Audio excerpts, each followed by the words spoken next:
Now, on 105.9 FM and streaming worldwide on the WMAL app, O'Connor and Company.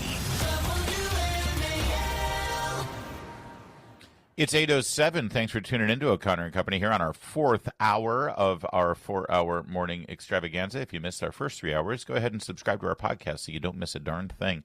Coming up in 30 minutes, Jason Miara is the Attorney General of Virginia, running for re-election. We'll make the final pitch for your vote.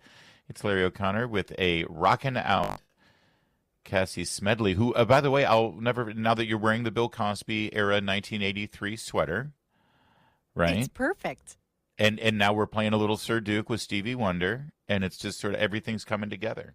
If my sweater had a song, earlier I said it was Walking on Sunshine, but it's this song. I figured it out. It is Sir Duke, and it's amazing that you're eating a Jell-O pudding pop here this early in the morning. Go to Larry's Twitter for context on the sweater, but her the people like it. Her sweater is offensive to every sense that you might You're have. in the minority here, Larry. Very loud, very bright, very busy.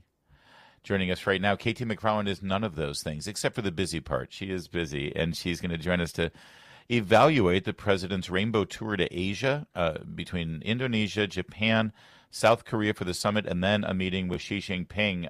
KT, your overall grade on this trip, especially considering what was announced here with regard to fentanyl, soybeans, tariffs. Where do we stand with China and with Asia? A plus plus plus. I mean, he's going from region to region, from Europe to the Middle East and now to Asia. And Asia may be the most significant of all, believe it or not. And that's because he's now he's set it up so that China had to agree to our terms for a new trade agreement. So he's doing a couple of things. He's bringing back $1 trillion of investment in the United States. So companies and countries, well, if they can build factories in the United States, employ Americans, then they don't have to pay tariffs. So that's great for Americans, right? We get the jobs in America, we get the investment in America, we get the innovation in America. But the thing with China, which is fascinating, is the fentanyl promise. Now, the Chinese have promised, they promised Obama, they promised Bush, they promised Trump, they promised Biden that they were going to stop the fentanyl, and they didn't. They just found ways around the rules. This time around, there's an enforcement mechanism. And that's because Kash Patel, director of the FBI, is going to China. I mean, can you imagine an FBI director going to China to check out the fentanyl facility? So that's a really big deal. And the way I look at the trade agreement that we have now, the one that, as President Trump said, we'll renegotiate it every year. But it buys us a little breathing time because we need to develop our own rare earth minerals, which turns out they're not that rare. They're just, you have to do it. And we'll have now a year or so to develop our own rare earth minerals, our own pharmaceuticals, so we can't be blackmailed by China. I love that you're basically saying that this is a trust but verify deal, that President Trump's not going into this blindly or he's not being naive about it. But one thing, I know you've talked about this before, and I hope you can touch on a little bit more. People think that China holds the better hand, and President Trump is calling them out on that. Can you speak to how China, I mean, they are leveraged to the hilt. They're in a super vulnerable state. And is that why now is really the time, the right time to apply all of this pressure on them?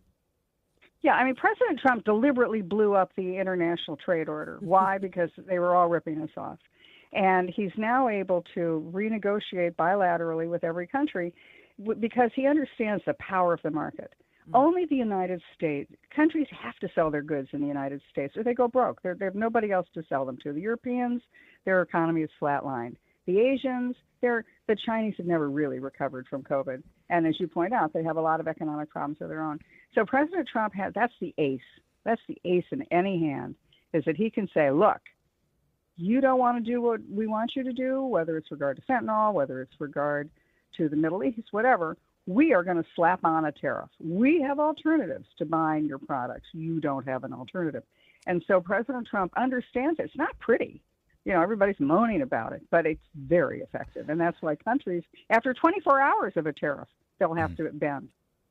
KT McFarland is our guest. Trade and commerce with Asian countries and manufacturing cheaper products in Asia, it didn't start with China. This is not something new. It's been decades of international trade across the Pacific. But before China, it was Japan. I remember, in the 80s, it was, these things are made in Japan. It's made in Japan. And there was concern about the Japanese economy, that they were buying up American real estate, all that stuff.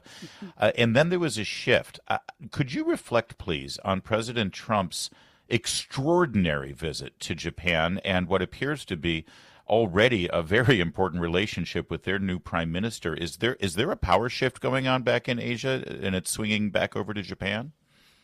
This was the big thing is, can anybody stand up to China? Well, Japan is the one country that everybody is the sort of linchpin country in Asia.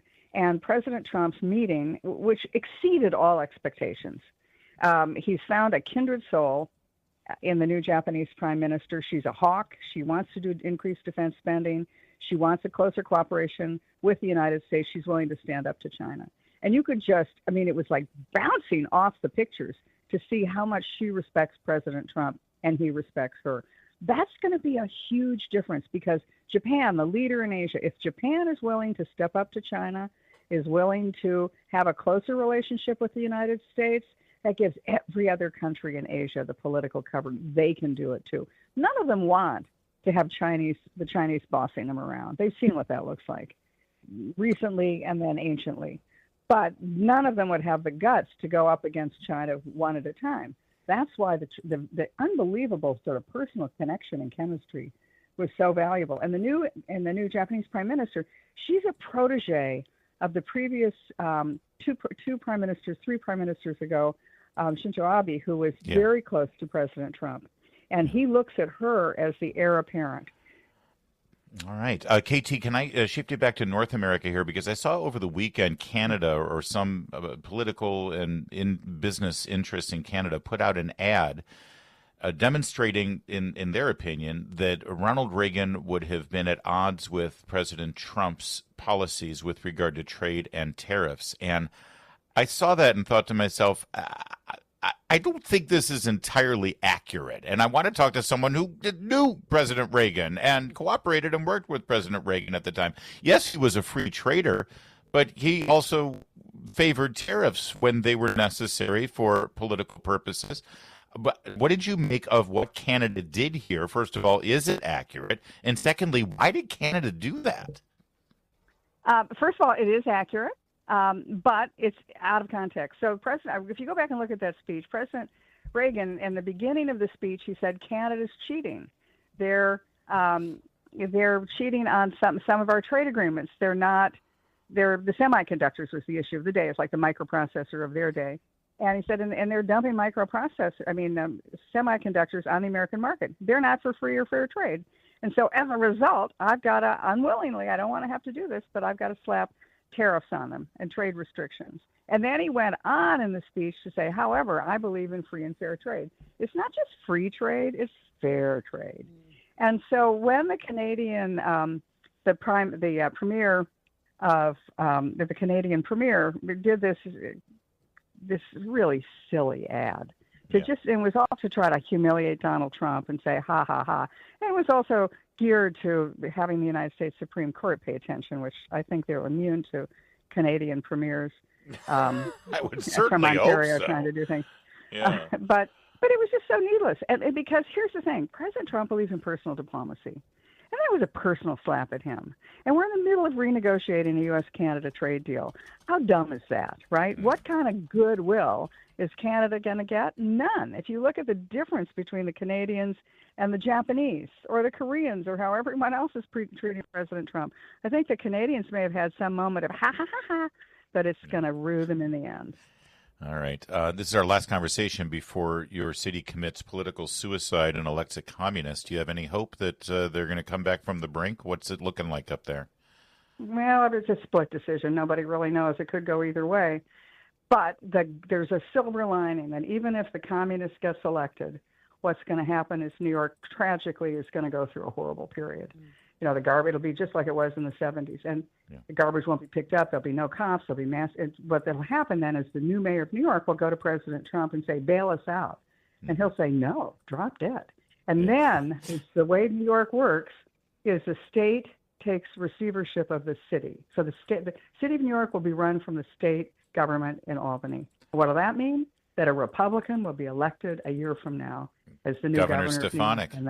Governor Stefanik will come in and swoop in. And yes, you have to go through the drudgery of David Dinkins, which I lived through when I was in New York, to get Rudy Giuliani to fix things. You got it. All right, KT. Thank you. Great talking with you as always. Thank you.